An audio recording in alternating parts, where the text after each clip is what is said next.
Assalamualaikum warahmatullahi wabarakatuh. Halo semuanya, selamat datang di video pembelajaran pendidikan Pancasila dan Kewarganegaraan. Baiklah, di sini izinkan saya memperkenalkan diri terlebih dahulu. Perkenalkan, nama saya Bayu Dustiraji. Saya dari Program Studi Pendidikan Pancasila dan Kewarganegaraan. Saya sedang berkuliah di Universitas Sriwijaya. Dan saya ini sekarang semester 4 loh. Nah, di sini saya akan membuat video pembelajaran mengenai pendidikan Pancasila. Kira-kira apa ya? Oke, sebelum lanjut jangan lupa subscribe and like dan komen mengenai video pembelajaran kami ini. Oke, jangan sampai kritik dan saran kalian simpan sendiri. Baiklah, materi kita pada hari ini adalah penerapan Pancasila dari masa ke masa. Sangat menarik ya topik pembahasan kita pada hari ini. Oke, kita langsung saja ke video pembelajarannya. Oke, halo semuanya. Di sini kita akan mempelajari mengenai penerapan Pancasila dari masa ke masa. Apa sih penerapan Pancasila itu? Penerapan Pancasila adalah upaya untuk menerapkan nilai-nilai dasar yang terkandung dalam Pancasila sebagai landasan dan panduan dalam kehidupan bermasyarakat, berbangsa, dan bernegara di Indonesia. Pancasila sebagai dasar negara Republik Indonesia telah mengalami berbagai perkembangan dalam penerapannya sepanjang sejarah Indonesia. Nah, berikut ini adalah beberapa titik penting dalam penerapan Pancasila dari masa ke masa. Oke, kita lanjut ke pembahasan selanjutnya. Nah, yang pertama itu adalah era kemerdekaan tahun 1945 sampai 1959. Pada era kemerdekaan, Pancasila dijadikan dasar negara yang diumumkan dalam Proklamasi Kemerdekaan 1945. Nilai-nilai Pancasila tercermin dalam konstitusi, kebijakan pemerintah, pendidikan, dan partisipasi masyarakat, membentuk landasan moral dan ideologis bagi negara yang baru merdeka, serta menjadi pedoman bagi pembangunan yang berkeadilan dan demokratis. Pada awalnya, penerapannya belum begitu konkret karena fokus utama pada perjuangan kemerdekaan dari penjajah. Untuk selanjutnya yang nomor 2 yaitu era Orde Lama tahun 1959 sampai 1966. Pada era Orde Lama, penerapan Pancasila terpusat pada upaya mengkonsolidasikan kekuasaan dan menguatkan ideologi negara.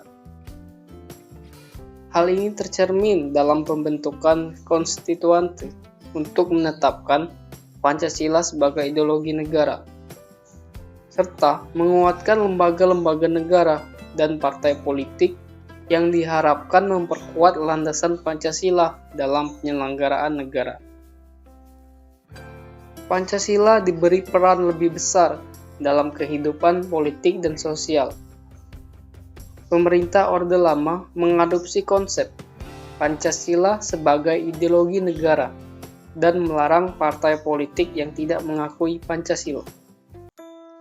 Oke, sebelum lanjut kita akan lakukan sedikit tebak-tebakan nih untuk adik-adik yang telah menyimak materi yang kakak sampaikan tadi.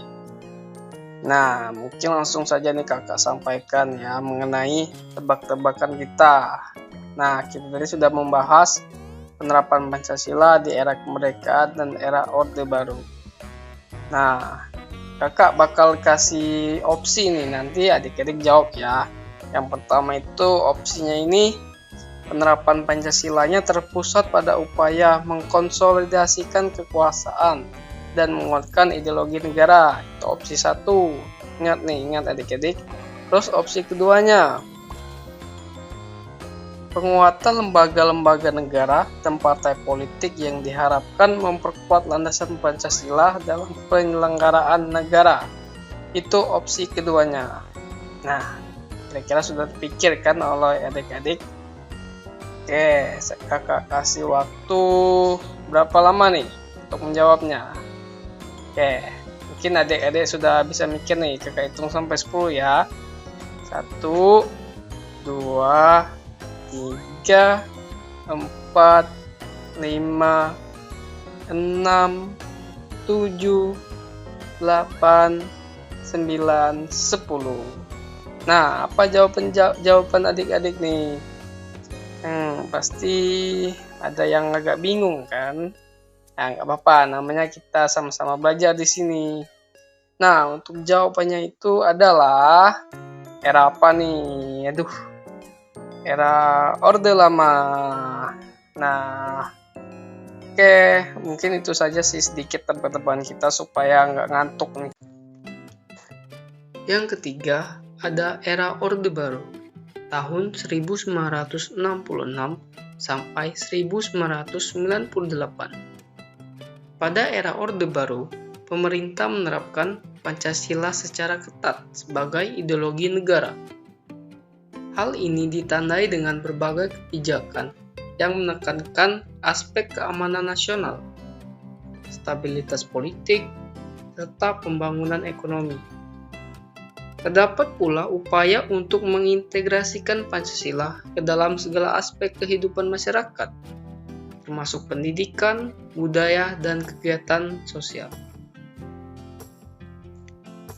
Yang keempat dan yang terakhir yaitu era reformasi, tahun 1998 sampai dengan sekarang. Pada era reformasi, penerapan Pancasila mengalami evolusi yang mencakup penekanan pada demokrasi, penghormatan terhadap pluralitas, pendidikan nilai-nilai Pancasila, reformasi kebijakan, dan partisipasi masyarakat dalam proses pembangunan negara. Ini bertujuan untuk mengakomodasi tuntutan zaman, menghargai keberagaman, dan memperkuat fondasi demokrasi dan keadilan sosial di Indonesia. Nah, itu tadi adalah penjelasan mengenai penerapan nilai-nilai Pancasila dari masa ke masa. Dapat kita simpulkan bahwasanya penerapan nilai-nilai Pancasila itu sangat mempengaruhi suatu negara dari bidang politik, budaya, maupun sosialnya. Nah, dari masa ke masa ini dapat kita lihat bahwasanya penerapan nilai-nilai Pancasila itu seiring waktu bakal berbeda dalam segi penerapannya karena menyesuaikan perkembangan zaman tadi. Dari era kemerdekaan, era Orde Lama, era Orde Baru, sampai era reformasi dan sampai dengan sekarang. Mungkin kesimpulan yang dapat kita tarik tadi bahwasanya penerapan nilai Pancasila ini harus dilaksanakan seiring waktu dari waktu ke waktu agar dapat menjadi landasan dasar suatu negara. Nah, di sini bakal ada tugas nih untuk adik-adik agar lebih memahami mengenai penerapan nilai-nilai Pancasila. Nah, untuk tugas ini bakal kita share. Jadi, tunggu saja ya, bakal ada tugasnya ini. Oke, tetap semangat untuk adik-adik dalam belajar.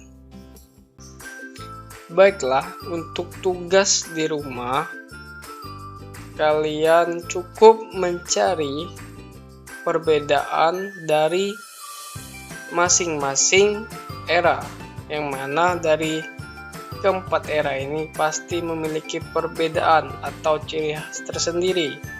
Nah, adik-adik harus mencari perbedaan tersebut, ditulis di buku dan dipaparkan di kelas nanti, oke?